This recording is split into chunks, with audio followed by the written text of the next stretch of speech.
Iedomāsimies situāciju, ka jums ir ekskluzīvs dzīvoklis Jūrmalā dažu minūšu gājienā no jūras. Dzīvoklī ir dārgas un no Itālijas pasūtītas mēbeles. Jūs gribat pārdot dzīvokli kopā ar tajā ietilpstošajām mēbelēm, jo tās tika pasūtītas uz pasūtījumu ar konkrētiem izmēriem un pieskaņotas interjeram. Kā vērtēt kustamo mantu nekustamajā īpašumā un vai būs iespējams novērtēt ekskluzīvās mēbeles? Uzreiz teikšu, ka tā kustamā manta, kas tiešām ir kā kustamā manta, noteikti, ka mēs viņu nevērtējam.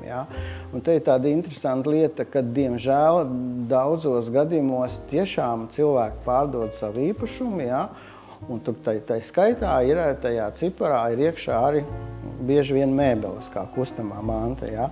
Bet te jāizšķir viena lieta, ka nekustamā īpašuma vērtētājs nav tiesīgs vispār noteikt kustamās mantas vērtību, to nosaka kustamās mantas vērtētāji.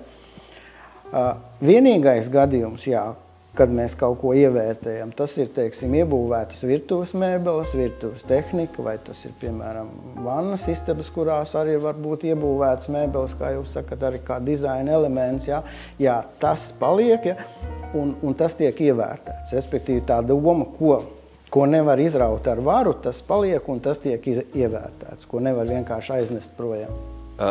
Ja tā kustamā manta ir tiešām vērtīga, tad vēlams viņu novērtēt atsevišķi, vai piesaistot kustamās mantas vērtētāju, vai varbūt tās arī nekustamā īpašuma vērtētājs ir pietiekami kompetents to izdarīt. Jo, protams, ka kustamā manta ir būtiska sastāvdaļa, tīpaši, kā jūs sakat, luksus segmentā, un vai tiek slēgts atsevišķi līgumus vai kā, bet tomēr, ja pircējs grib finansēties, tas var būtiski ietekmēt viņu.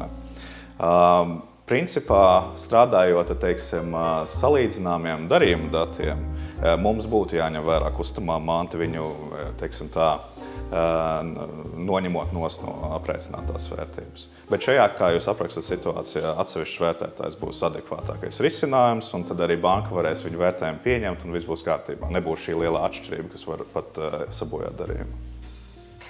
Ja mēs runājam par kustamo mantu, kas ir pārvietojama, nebojājot, tad tam ir vajadzīgs kustamās mantas vērtētājs. Mums tāds ir, piemēram. Savukārt, ja tās ir iebūvētās mēbeles, mēs konkrēti plusus neliekam, kā mēs esam nekustamā īpašuma vērtētāji, pa lielam arī iebūvētos kapi var demontēt vai virtuvi var demontēt. Bet, protams, ja mēs salīdzinām ar līdzīgu īpašumu, kur ir iebūvēta virtuve, mēs varbūt neko nenoņemsim nost, tāpēc nekustamā īpašuma vērtētājiem it kā tās mēbeles nebūtu jāvērtē, bet kustamās mantas vērtētājs var.